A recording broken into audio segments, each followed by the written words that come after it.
ఆయన పరిపూర్ణతలో నడుచుటకు దేవుడు మనకిచ్చు ప్రోత్సాహం.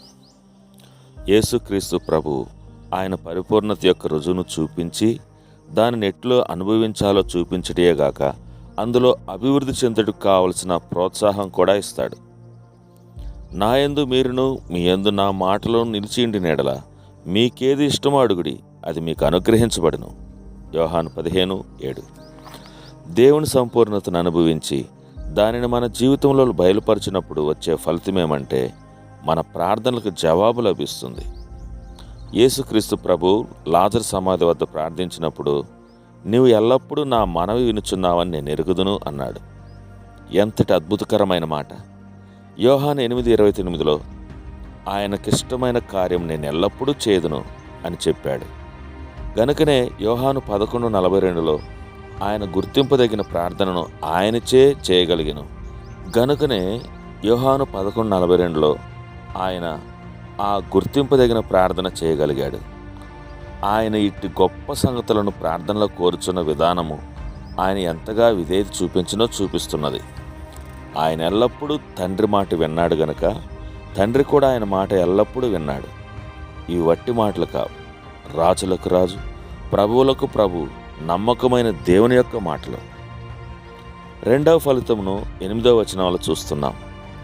మీరు బహుగా ఫలించడం వలన నా తండ్రి మహిమపరచబడును, ఇందువలన మీరు నా శిష్యులగుదురు. ఫలములు ఫలించటంతో కార్యం ముగిసిపోవట్లేదు కానీ దానివలన తండ్రి మహిమపరచబడును.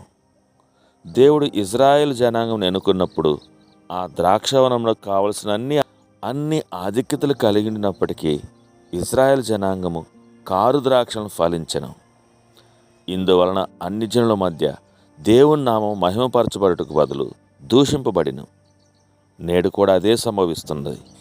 దేవుని సంపూర్ణతను అనుభవించుటలోను దానిని లోకమునకు బయలుపరచుటలోను మనం తప్పిపోయినప్పుడు దేవుని నామం మహిమపరచబడదు. దేవుని ప్రజల మధ్య ఎంత తరచుగా ఇట్లు జరుగుతుంది కదా! ఎక్కడ చేదు వేరు, పగ, ద్వేషమున్నవో అచ్చట క్రీస్తు నామం అవమానపరచబడుచున్నది. మూడవదిగా శిష్యులుగా చేయబడే అధికారం. ఇందువలన మీరు నా శిష్యులగుదురు. యోహాను 15:8. యేసు ప్రభు ఇచ్చిన చివరి ఆజ్ఞ, మీరు వెళ్ళి సమస్త జనులను శిష్యులుగా చేయడి. ఆయన మారు మనసు నొందు వారి కొరకు కాదు కానీ శిష్యుల కొరకు చూస్తున్నాడు. మారు మనసు నొందినంత మాత్రమున ఆయనకు తృప్తి కలగదు. యేసుక్రీస్తు ప్రభునకు తృప్తినివ్వగలిగిన వారు శిష్యులే. అందుకే ఆయన వారి కొరకు వెతుకుచున్నాడు. ఫలభరితమైన జీవితము పరిపూర్ణ శిష్యత్వమునకు నడిపిస్తుంది. ఫలభరితమైన జీవితమే నిజమైన శిష్యత్వమునకు గుర్తు. చివరిగా మన జీవితంలో అనుభవించవలసిన నిజమైన సంతోషం. మీ యందు నా సంతోషం ఉండవలననియు మీ సంతోషం పరిపూర్ణము కావాలననియు ఈ సంగతులు మీతో చెప్పుచున్నాను. యోహాను 15:11. ఫలభరితమైన జీవితము మన సంతోషమును తక్కువ చేయదు. ఒక విశ్వాసి క్రీస్తులో నిలిచినప్పుడు ఆ వ్యక్తి అంతరంగిక జీవితమును సంతోషము అనుభవించును. యేసుక్రీస్తు ప్రభు ఈ మాటలు చెప్పినప్పుడు బహు దుఃఖకరమైన సందర్భంలో ఉంటాడు. ఆయన సిలువ ఛాయలో నిలిచి ఉండాడు. యోధ ఆయనను అప్పగించనై ఉన్నాడు. పేతురు ఆయనను ఎరుగునని బొంకనై ఉన్నాడు. సైనికులు ఆయనను క్రూరముగా సిలువనై ఉన్నారు. ఆయన తండ్రి కూడా ఆయనను విడిచిపెట్టనై ఉన్నాడు. ఆయనను యేసుక్రీస్తు ప్రభు తన శిష్యులకు తన సంతోషం ఇవ్వగలిగిన లోకమెన్నడూ తీసివేయలేని సంతోషం ఇదే. ఇక్కడ మనకొక హెచ్చరిక ఉంది. దేవుని సంపూర్ణతను బయలుపరచటంలో మనం తప్పిపోయినప్పుడు వచ్చే ఫలితం తేటగా ఉంది. ఫలింపని ప్రతి తీగ నరకబడి అగ్నిలో వేయబడును. ఆయన దానిని బాగుగా త్రవ్వి రాళ్ళను ఏరి అందులో శ్రేష్టమైన ద్రాక్ష తీగలను నాటించెను. దాని మధ్యను బురుజు ఒకటి వేయించి ద్రాక్ష తొట్టిని తొలిపించెను. యెషయా 5:2. ఆ ద్రాక్ష తోటకు అవసరమైనదంతా ఆయన చేశాడు. ఇంతకుముందు అక్కడున్న జనాంగములన్నింటినీ తొలగించాడు. ఆయన వారిని అక్కడ నాటాడు. ఆయన వారికి వాక్యమును ప్రవక్తలను ఇచ్చాడు. ఇదంతయు చేసి ఆయన ఫలముల కొరకు ఎదురు చూశాడు. అయితే వారు కారు ద్రాక్ష ద్రాక్షలను ఫలించారు. అందువలననే 4వ వచనంలో దేవుడు, నేను నా ద్రాక్ష తోటకు చేసిన దానికంటే మరేమి దానికి చేయగలను అని అడుగుతున్నాడు.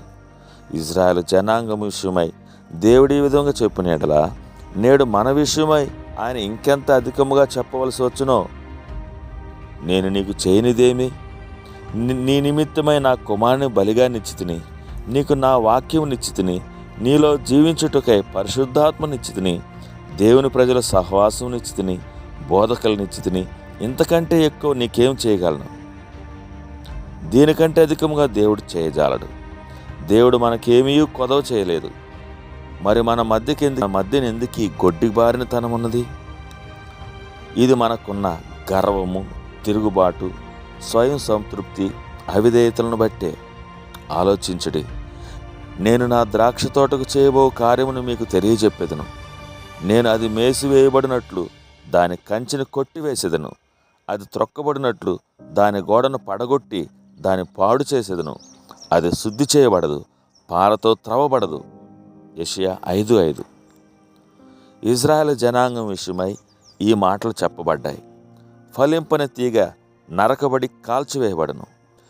మనము ఈ నిజము నెరగవలననే ప్రభువు యొక్క ఆశ. యేసు ప్రభు అంజూరపు చెట్టునద్దకు ఫలములను ఎదుగుచూ వచ్చినట్లే మన యొద్దకు వస్తున్నాడు. ఫలములకు బదులు అనేక ఇతర సంగతులను ఇస్తున్నాము. అట్లయితే దేవుడు మనల్ని కూడా అక్రమం చేయవారలారా నా యొద్ద నుండి తొలగిపోవుడి అని చెప్పవలసి. నీకు నాతో వ్యక్తిగతమైన సంబంధం లేదు, నీవెన్నడూ నాలో నిలిచి ఉండలేదని మనతో అంటాడు. మనం అక్రమంలో విడివినచో యేసుక్రీస్తు ప్రభును విడవలసి వచ్చును. అపోస్తలుడైన పౌలు చెప్పిన మాటలు జ్ఞాపకం తెచ్చుకుందాం. నాలో ఫలములు లేని ఎడల నేను వ్యర్థుడను.